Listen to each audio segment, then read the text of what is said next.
Continuando con las variables de puntos de fuga, hoy vamos a hablar de perspectivas de acuerdo a la altura del observador. Y según lo que queramos transmitir al cliente, al arquitecto, nuestro diseño, podemos optar por cuál de las alturas sería la más apropiada. Anteriormente habíamos dicho que la altura del observador normalmente se estaría cuando estamos en una posición totalmente parado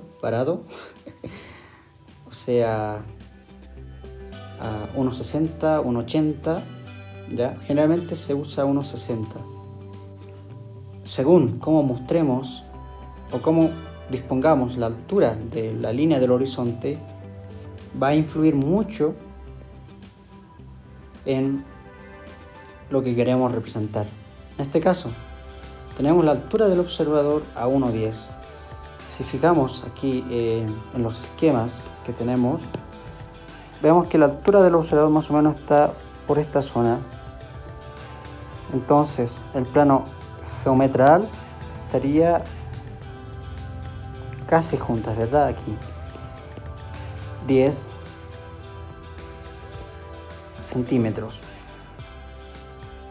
Y vemos a las personas, en este caso a este personaje, toda la altura del observador, concuerda aquí con los pies de este personaje. Entonces, una forma de representar. Si lo vemos en una vista de perfil, claramente vemos cómo está la altura del observador, justo por ahí.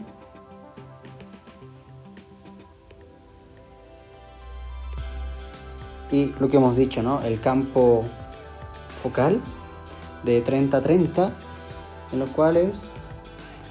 en la cual vamos a ver todo lo que está dentro de ese cono visual. Aquí en esta fotografía lo mismo, tenemos 10 centímetros de la línea del horizonte, la altura del observador y el plano geometral, y vemos que la línea del horizonte siempre está ahí en la posición de los pies. Entonces aquí tenemos una manera de cómo manejar esto de la altura del observador. Vamos al siguiente ejemplo.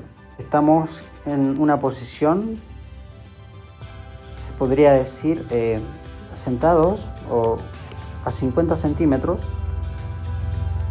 y voy a marcar aquí la línea del horizonte. Fíjense, ahí está más o menos, y el plano geometral, vemos que la línea del horizonte incide con la parte media del personaje de este niño. Y veis cómo cambia respecto al de 10 centímetros y el de 50 centímetros. La percepción de la perspectiva o lo que queremos representar es diferente. De igual manera, vemos en el perfil la línea del horizonte. Aquí estaría el punto del observador respecto al plano geometral de 50 centímetros. Y todo lo que está dentro del cono visual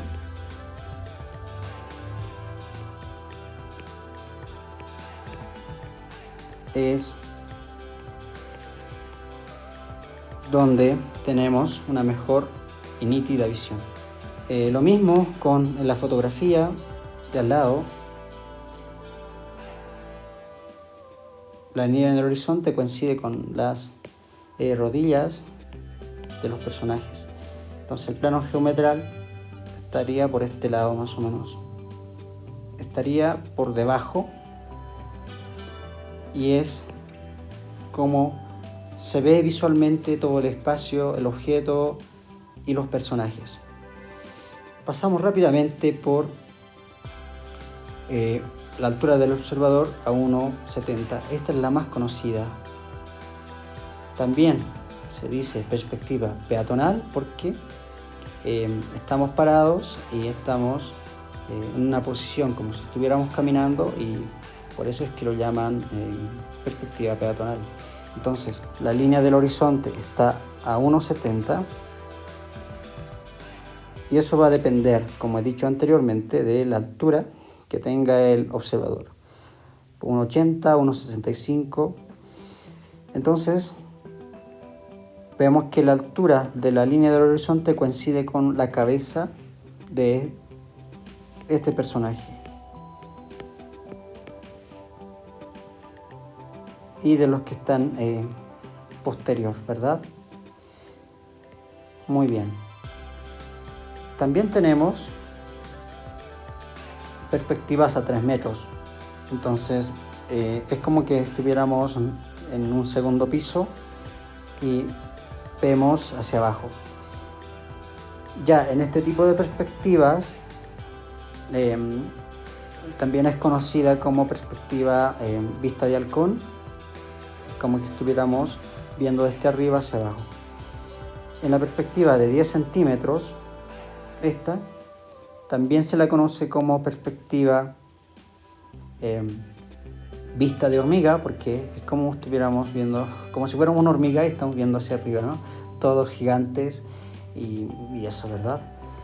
Entonces tenemos la posición de la altura del observador influye mucho en lo que quieres decir, en lo que quieres representar de tu hecho arquitectónico, de lo que estés diseñando. Entonces, tomar en cuenta a qué altura quieres que se vería mejor o quieres representar y decir esa idea que tienes, pero la más conocida, como he dicho, es a 1,70.